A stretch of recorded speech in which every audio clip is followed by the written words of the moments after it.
10 sneaky ways men test you. Trust me, men want to break you with these tests. Why? Because every time you fail one of these tests, you become so much easier to take advantage of. The problem is though, these tests are so sneaky that majority of women don't even know they're being tested until they've already failed. And I guarantee you, if you don't pay attention and you fail even just one of these tests with the guy you like, you'll spend the rest of your life hoping to have a redo, but that day is never coming. For number one, we're gonna discuss persuasion. I have you and him here at the night start. Let's say you're out on a dinner date with the guy that you're interested in.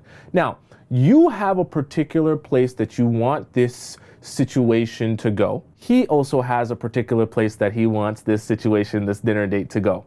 So for you, that place is, we enjoy our night, we have a good time. I like talking to you, you like talking to me, we laugh, we make eye contact, we flirt a little bit, and at the end of the night ends, maybe a little kiss on the cheek, maybe a little kiss on the lips if we're feeling like adults, and I end up going my way and you end up going your way, and we see each other again sometime soon because everyone had a good time. Now, this is where sometimes you'll have men test you. Actually, I should say a lot of times you'll have men test you where he'll try to say, I feel like we're vibing. Aren't we vibing? Look at me. Twin, we vibing. You like my twin. We talk the same, we act the same, we laugh the same. We one and the same. Why do we have to end the night just like that easy, that simple? We could take a little bit of a detour to my place and let's just see where the night takes us. And a lot of times, see, guys have what I call a learned behavior. Meaning over the course of guys interacting with other women, they learn what works well and they learn what doesn't work as well. So guys get on these dates with you and they become persuasive to try and see, is she gonna break? Is she gonna fold? How much pressure can I apply? How smooth can I talk before I can get her to do something different than she was initially planning to do? So how do you pass this test whenever you're in this circumstance or situation? You pass this test by saying, I had a great time with you. I had such an amazing time with you. I enjoyed my night. We are vibing. Maybe we are a little bit twinning. But even though we're twinning and even though we're vibing, I'm going to continue to stick to my plan, which is to end my night sleeping in my bed. You are not going to be able to persuade me to do something that I had no initial intention of doing. So for number two, let's discuss the future. See, this is very interesting. I'm gonna give you guys an example of a private question that I just helped a woman with a couple of days ago. By the way, if you have a private question for me, you can ask it by going into the link in my description. And I'm gonna use this example of how I helped her to help you understand how the future is one of the tests that a man will give you. So let's say a guy drives to the date. You and him go together to this sushi spot. Okay, you love sushi. Someone's like, do you like sushi? I love sushi. So it's always a sushi date. So you guys are going to a sushi date together. Now, because he drove you there, obviously, he's gonna have to be the one who takes you home. So he drops you off at home. But right as he's dropping you off in front of your house, this is where the test comes in. It's very sneaky. He all of a sudden says, oh, I forgot to pee the entire time I was at the restaurant. And you know, sushi makes me very thirsty. There was a little bit of, I had some of that wasabi. I was drinking a lot of water. So where do you think he's gonna ask you to pee? He's gonna ask to come inside so that he can pee in your house, okay? Now, this is where problems arise. Now you're in a conundrum because you're like, oh, I vibed with you. I liked you. It was cool. Now you're asking me to pee in my place. I didn't intend on you coming into my house. This could go left because I don't know what's gonna happen once you come in, but I don't wanna be mean, so go ahead and come in. This is actually what happened in the situation, right? And what do you think happened after he came inside? He came inside. That's what happened after. After he came in, he came in. So why is this a test?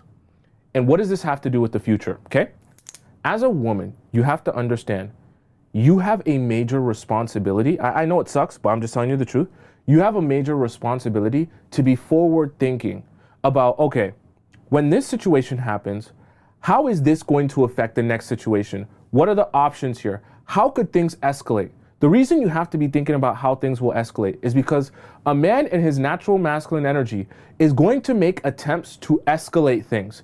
If he feels like he's getting signals from you that is communicating to him one way or another that you are okay with what is happening, he is going to continue to escalate, meaning he's going to push the boundary up until you say, hey, this is too far for me. I don't want to do this. Then when you make it clear, he'll say, okay, my bad. I apologize. I'm not going to go any further.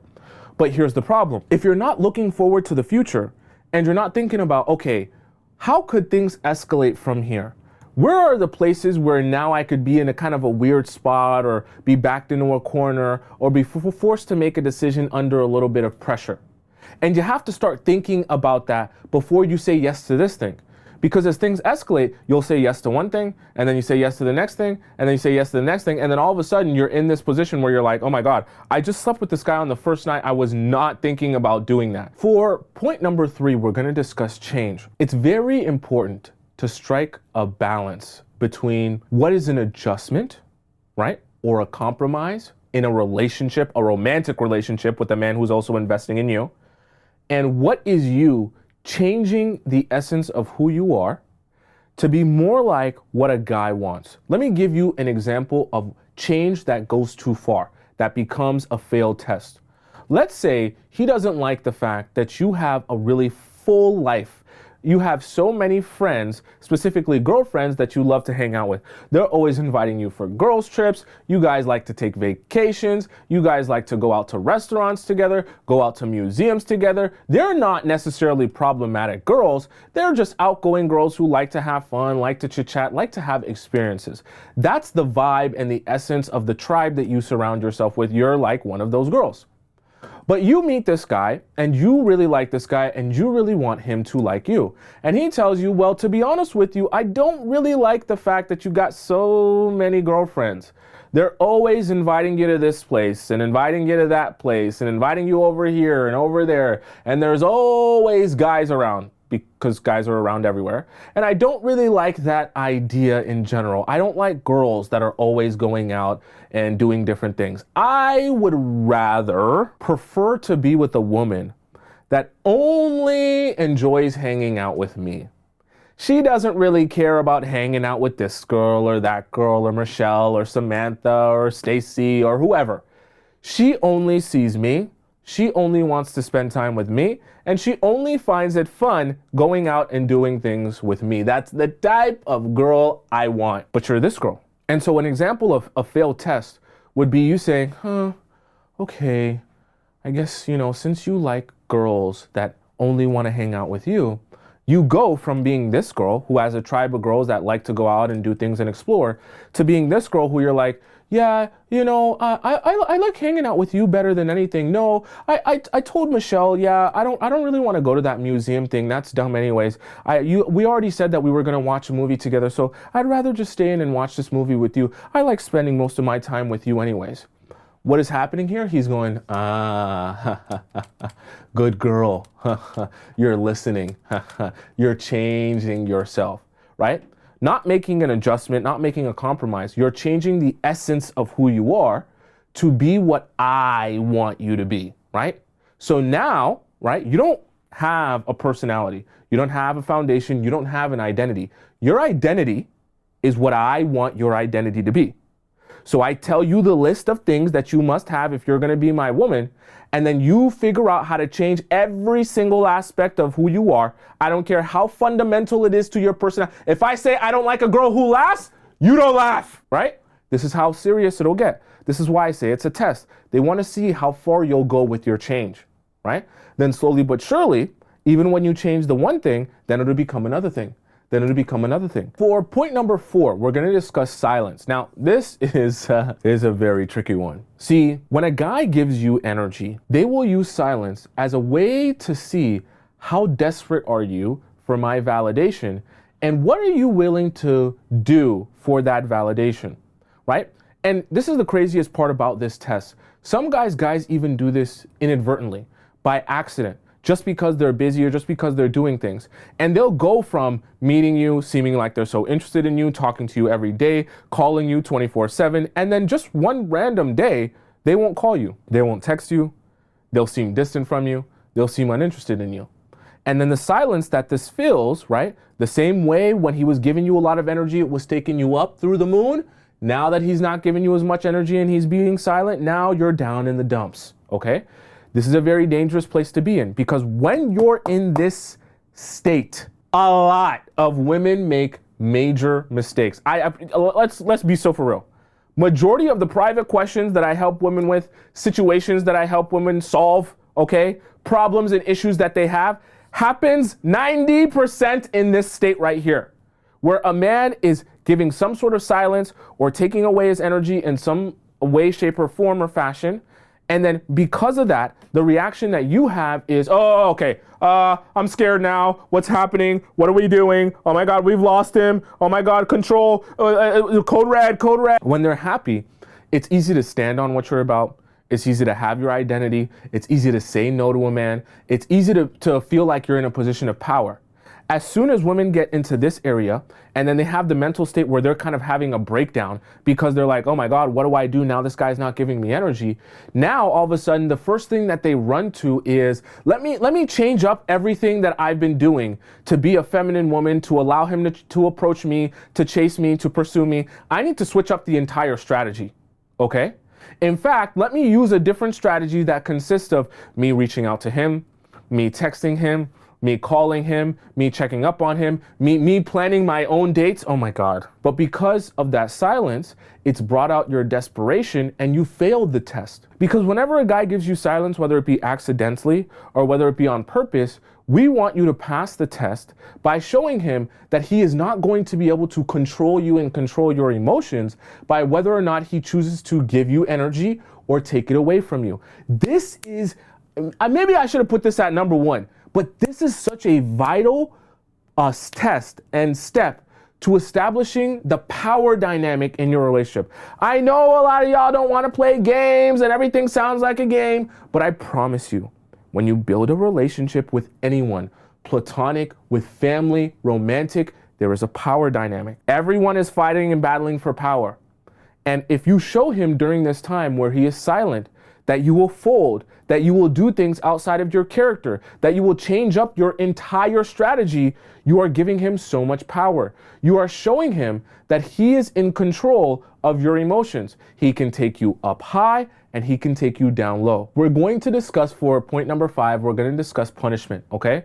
Such an important test for men. I don't want to make men sound evil, like horrible people, but you have to understand this isn't even just a man thing.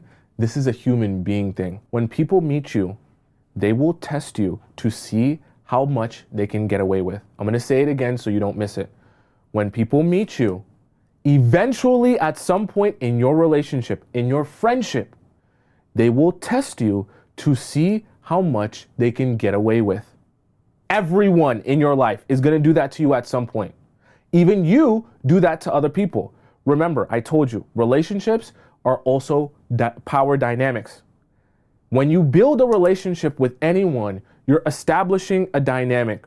Who's in control? What can someone get away with? What can someone not get away with? How much respect do you have to show the other person? How much can you disrespect the other person? Okay? When guys meet you, understand from the very beginning, we're live, we're on air. You have to be thinking about these things. So when it comes to punishment, you have to understand and anticipate at some point in our relationship, whether it be in a small way or in a big way, you are going to give me a reason to have to punish you. At that point, this is a very pivotal point in our relationship. I must pass this test by showing you I am going to punish you for actions that you do that are wrong. And your punishment is going to be relative to how much disrespect you show me or how far you go. The same way, if you commit an unaliving, you're getting 25 to life. Now, if you commit a petty crime like going to the store and stealing candy, you might get a little fine. Maybe you get a couple of days in jail or something like that, right? Your punishment is relative to how bad the act is, how bad the crime is. You also have to be understanding, in order to pass this test of punishment, you must be on top of punishing men for committing crimes, Okay? In this scenario, a crime would be disrespect, a crime would be inconsistency, a crime would be carelessness. How do you put men in jail? You do not put men in jail by spam texting them.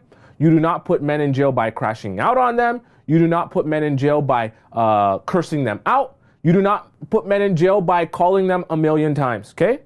You put men in jail by pretending they do not exist. You give them no energy. You give them no time. You pay them no mind. You pretend like your life is going on happy as hell, looking sexy as hell without them. That is how you punish men. Every time the punishment that you're going to give him, or the amount of punishment you're going to give him in that sense, is just going to change depending on how crazy or how small the crime that it is that he did is, I should say. Yeah, the crime that he did is, how crazy it is. So what that means is if the crime is extreme, like he cheated, you're gone forever, okay? Now, if the crime is something small, like, hey, he was doing a little bit of unnecessary flirting, maybe going a little bit too far, then maybe the way that you pull back your energy is a little bit less, but still enough for him to notice it and for it to be addressed and for it to be uncomfortable, right? So you make that relative, but you always make sure to punish that man by withdrawing your attention, withdrawing your time, withdrawing your love, because that's how men actually know they're in trouble. And then you use that to help him recognize you will be punished for your actions. So number 6, we're gonna talk about the ask. This is very, very interesting. I'm gonna break down this example scenario with you so we can understand here. So you meet a guy, right? And you like him, you think he's hot, you think he's sexy, so you want him to like you as well. So he asks you, hey, can I come sleep over? I just like your vibe. I like your place. So you're like, sure, you can come sleep over. We can do a thing. I like your vibe too. I want to spend time with you. I want to get D down for sure. And I want to spend time with you as well. I like you. So he comes over. Nothing particularly wrong about that. But this is where you can start to lose track of things. Now, one day, after he's gotten used to sleeping over regularly and you've gotten used to him sleeping over regularly, he is out, at a club one night with his boys, but he just happens to be out at a club that's in the area of where your apartment building is. So let's say around 2 a.m., 30 minutes before the club closes, he calls you up and he says, hey, I'm off that handout for real, yo. I just finished at the club, shawty. Like, what you saying? What you saying? Nah, you gotta wake your ass up, girl. What you saying? What you saying? I'm finna pull up on you for real talk. Nah, I'm pulling up on you tonight. What you mean? Yo, I'm trying to see you tight shit. What you on tight? Yo, leave the door open for me for real. Yeah. What's the bus code? Okay, 67. Okay, yeah. All right, I'll be there at 50. All right. So he comes over. He sleeps over. Now we start to create a routine out of that, where he's going to the club, he's going out places, he's coming over, and he's crashing at your place afterwards. Then we get to a point where he's like, oh, I don't even have that much to do today, but I know you're gonna go to work, so why don't I just stay here while you go to work, and I'll just chill out and I'll be here by the time you come back, right? And you're thinking, oh, that sounds like a vibe. I could come right back home, get some D as soon as I come back home and he's still here, right? So all of this just seems like a vibe to you. So you, leave an extra key for him so he can go out, in and out and things like that. All cool, all good, right? Then eventually it gets to a point where he's like, wait, why don't you just give me my own key? And then I'll just come in and out as I please. That way I never have to call you whenever I want to pull up on you. And you're like, huh? You know what? That sounds like a vibe. You can have a key. Pull up whenever you want, right? Now, this guy is using your place as his place. He's actually pulling up whenever he feels like it. When you're not home, when, he's out late with his guys, he comes in drunk and you're not getting sleep because he's waking you up in the middle of the night. I've seen these things happen. Trust me, I've been very, very close to these things, okay? And then we get to a point that you never thought you would be in, but now you're here. Simply by inconveniencing yourself over and over again over the course of time. Then eventually he gets so comfortable that he's like, you know what? I want to have a little get together. I want to have a little vibe. I want to have a little pre.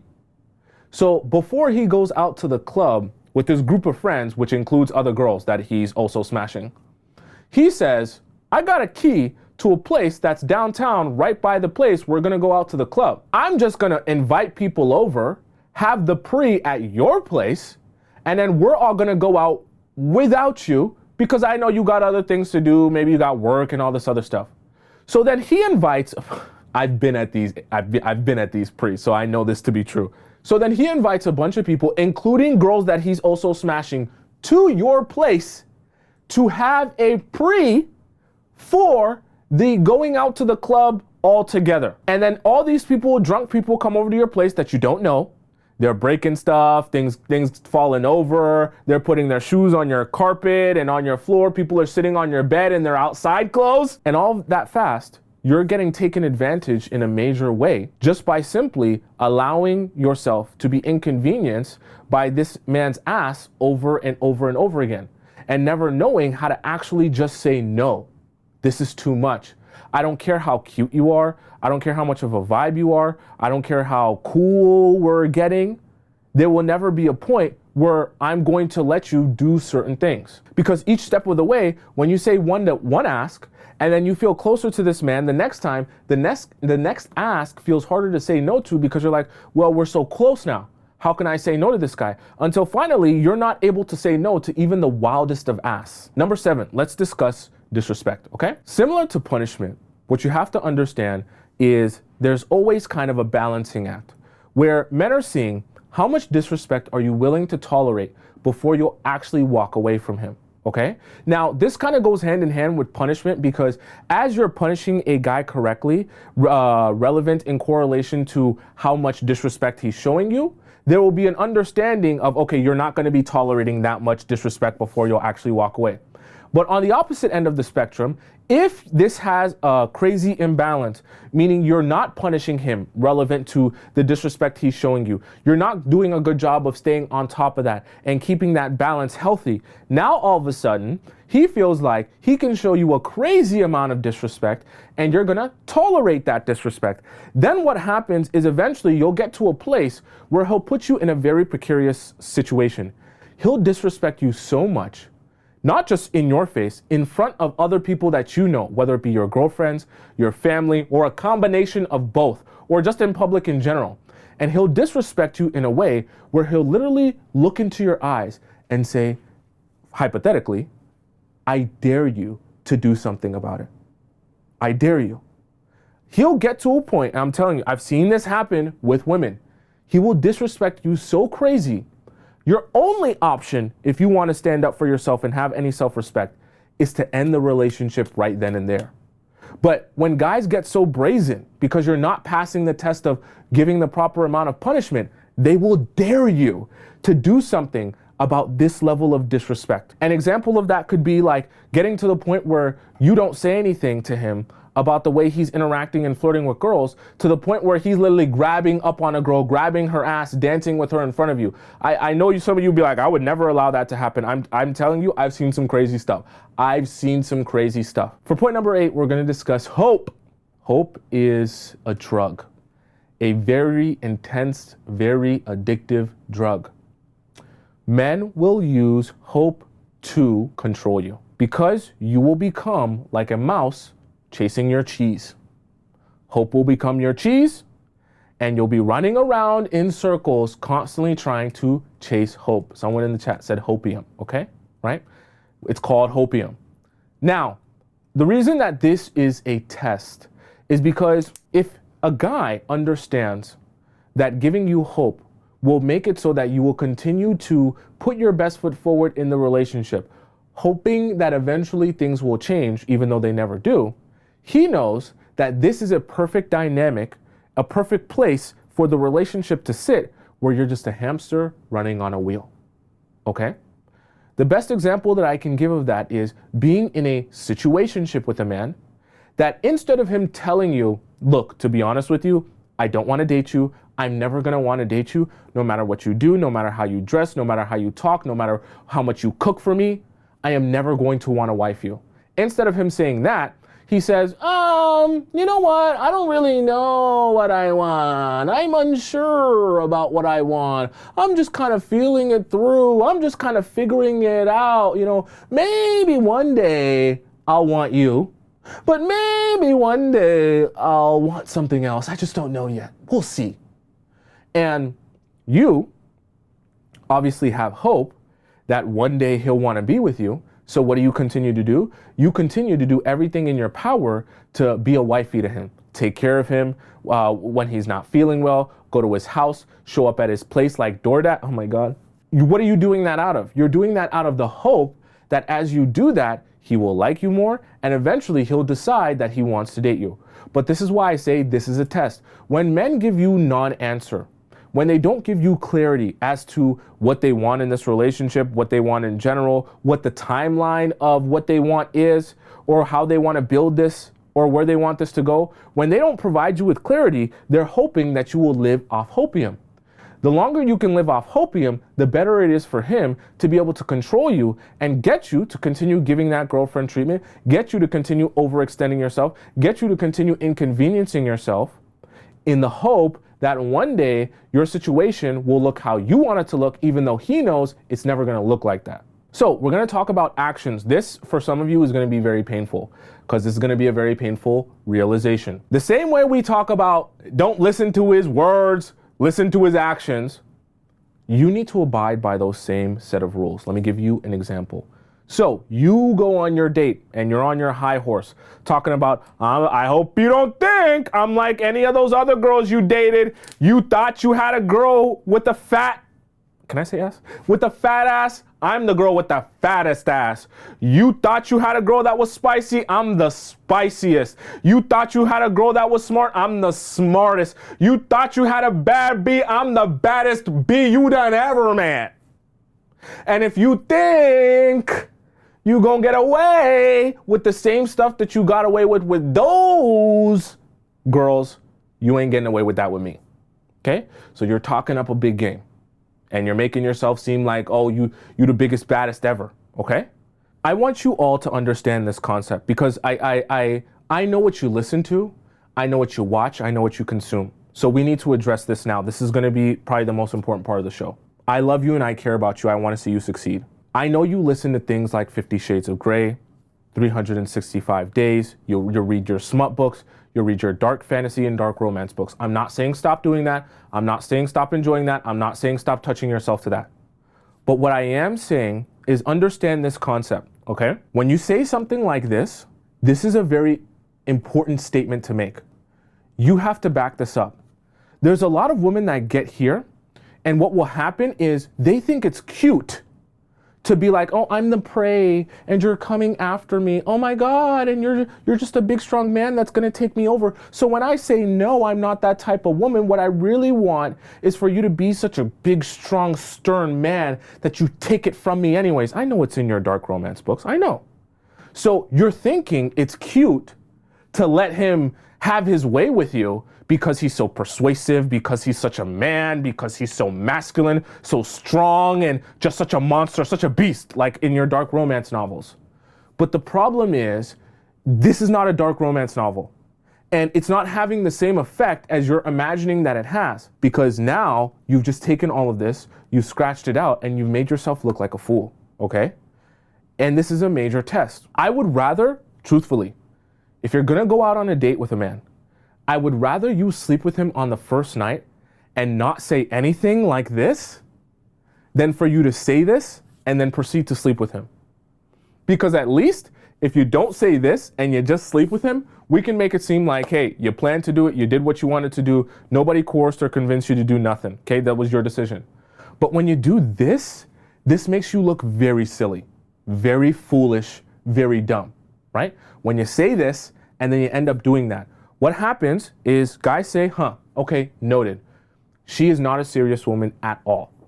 Now, from now on, anytime she speaks on her desires, unimportant to me.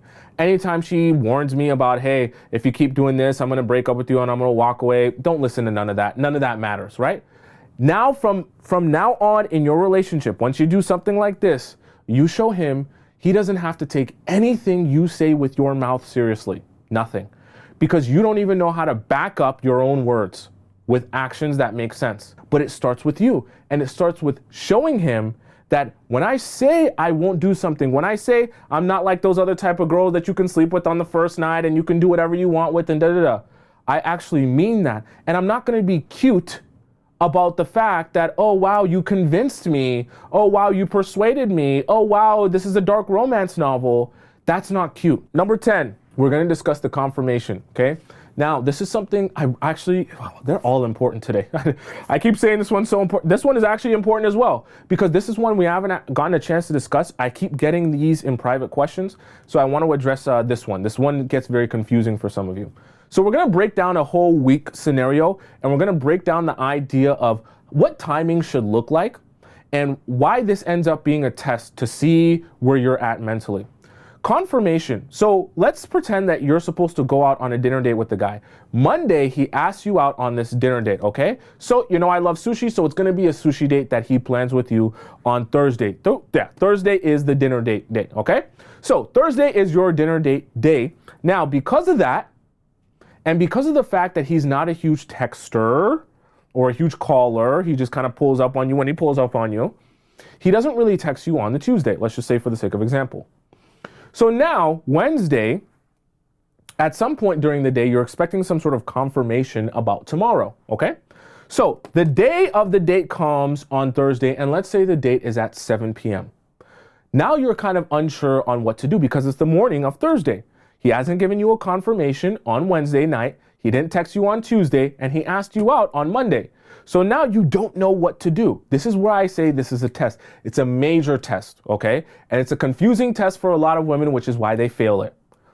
On this Thursday, let's say for the sake of example, this guy texts you 30 minutes before the date, and he's like, oh, I'm pulling up here, I'm gonna be there in 30 minutes. Your response should be, well, enjoy your time by yourself because I'm doing something else now. And the reason I say that, I know so for some of you it's confusing because you're like, wait, but he asked me out on a date. What do you mean I should tell him I'm doing something else? The reason for that is we want to be structured while allowing people the space to be an adult. We still need to have a semblance of understanding that communication is important. And if he's not willing to communicate with you like an adult, there will be consequences for that. This is why I say this is a big test a lot of people fail. What you should be doing during this time is you should say, okay, you're asking me out on Monday, Thursday is fine. We can do the dinner date at 7 p.m.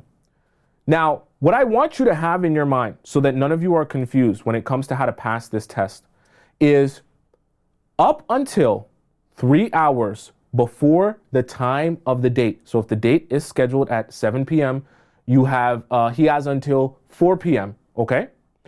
At 4 p.m., if he has not sent you a text confirming the fact that you guys are going out on this date and the fact that you guys are meeting at this restaurant or some sort of corroboration of, hey, we're doing this at this time here, this is what the plan is, you don't get prepared, don't put your makeup on, don't put your jeans on, and even if you do get ready, you get ready to go somewhere else, okay, with your girlfriends or by yourself.